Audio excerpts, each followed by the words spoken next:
So this is Texas. This is close to Central Texas, which means it's hot 3 out of 4 seasons of the year.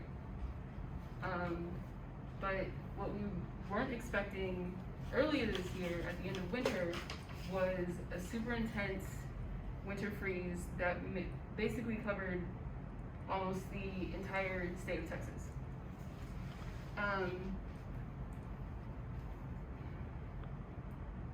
A lot of us were shocked by this. We weren't expecting it. We didn't really believe the forecast. A few forecasts said it would happen, but we didn't really believe it. But atmospheric scientists and other experts on meteorology knew that this would happen eventually. And they knew this because of climate change and how it affects weather patterns. So my name is Trinity Boudreau. I'm an environmental geoscience major, and I've done research on the Texas freeze. So today I will talk to you about how the winter storm happened, the fallout of it, so what actually happened, and then potential solutions for the future. So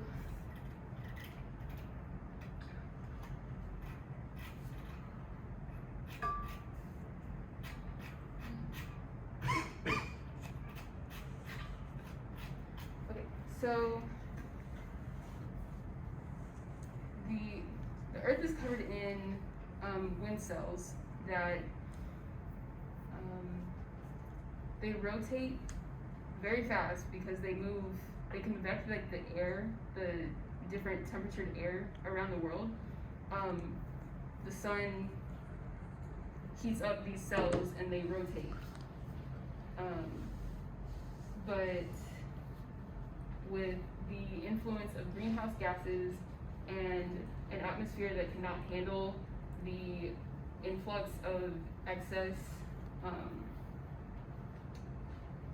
heat that's created by industrial habits from humans, these cells start to break down and they oscillate a little bit more than they should.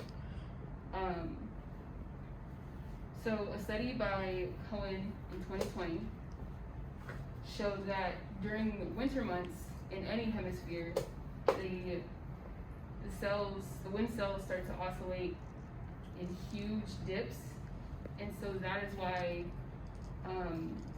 like in places like the Midwest, they have super cold winters, but other times of the year it's their average temperature, like for the rest of the year.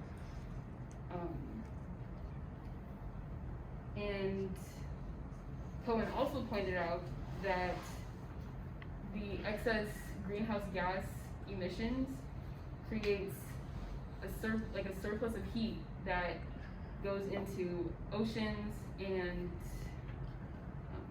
melts the polar ice caps.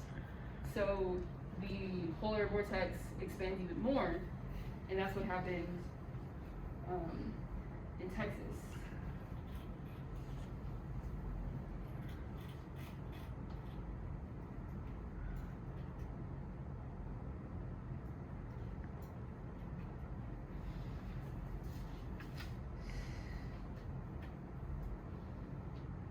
So the winter storm that happened in February of this year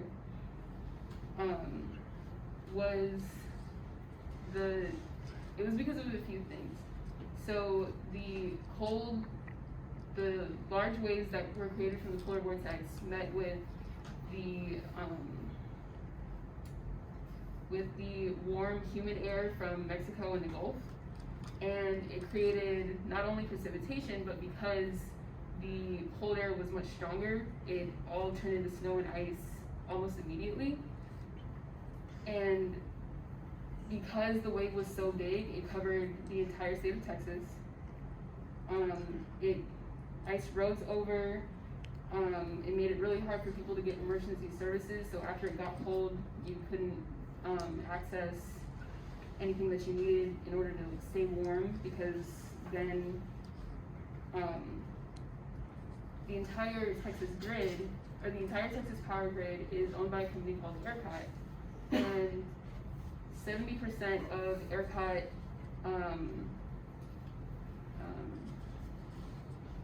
70% of people who use ERCOT services lost power within 12 hours of landfall. And 49% also lost running water immediately. And finally, solutions to this would be to fix the grid by either adding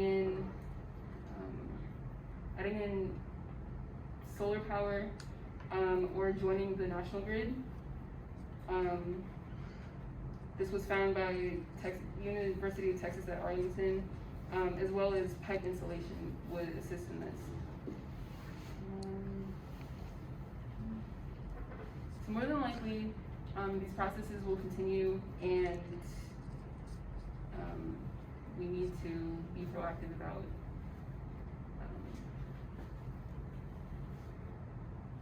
fixing them. Thank you, and